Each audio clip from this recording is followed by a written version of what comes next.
अल्हम्दुलिल्लाह अल्हम्दुलिल्लाह नहमदुहु व नसल्ली अला रसूलिहिल करीम अम्मा बाद।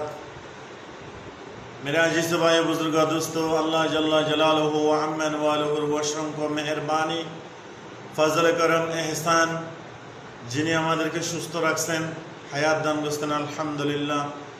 মেরে আজিজ ভাই বুজুর্গ দোস্ত, ফজরের নামাজের পরে একটা গুরুত্বপূর্ণ আমল আছে।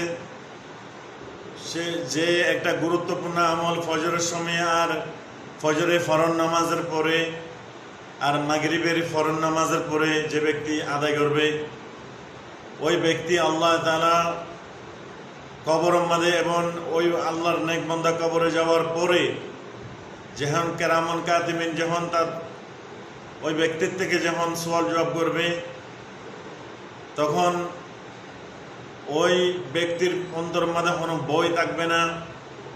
যার ভিতরে কামেল ইমান, যার ভিতরে পরিপূর্ণ ইমান, ওই ইমানদার ব্যক্তি, যে ইমানদার ব্যক্তি ফজরের সময় ফরজ নামাজের পর, মাগরিবের সময় ফরজ নামাজের পর নিয়মিত মৃত্যুর আগ পর্যন্ত যখন এই আমলটা করবে, কেরামন কাতিবিন এবং মুনকির নাকিরের সওয়ালের উত্তর এবং খুব সাহসের সাথে ওই তিনটা প্রশ্নের উত্তর দিয়ে দিবে। সুবহানাল্লাহ সুবহানাল্লাহ।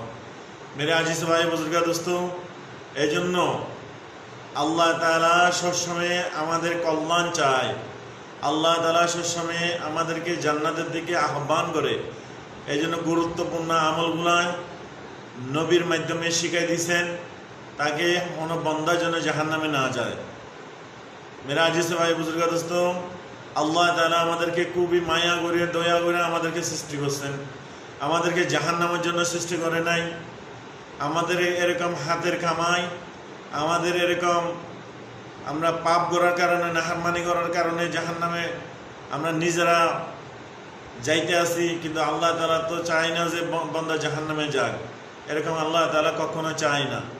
মেরা আজিজ ভাই বুজুর্গ দোস্ত, যে ফজরের নামাজের ফরজ নামাজের পরে রাদিতু বিল্লাহি রাব্বান ওয়া বিল ইসলামি দীনা ওয়া বি মুহাম্মাদিন সাল্লাল্লাহু আলাইহি ওয়াসাল্লাম নবিয়্যা ওয়া রাসূলা 7 বার পাঠ করবে। মাগরিবের নামাজের পর রাদিতু বিল্লাহি রাব্বান ওয়া বিল ইসলামি দীনা ওয়া বি মুহাম্মাদিন সাল্লাল্লাহু আলাইহি ওয়াসাল্লাম নবিয়্যা ওয়া রাসূলা। ভাই আজিজ ভাই বুজুর্গ দোস্ত, আমি আমার আল্লাহকে ভাইয়া সন্তুষ্টি, আমি আমার দিনকে ভাইয়া সন্তুষ্টি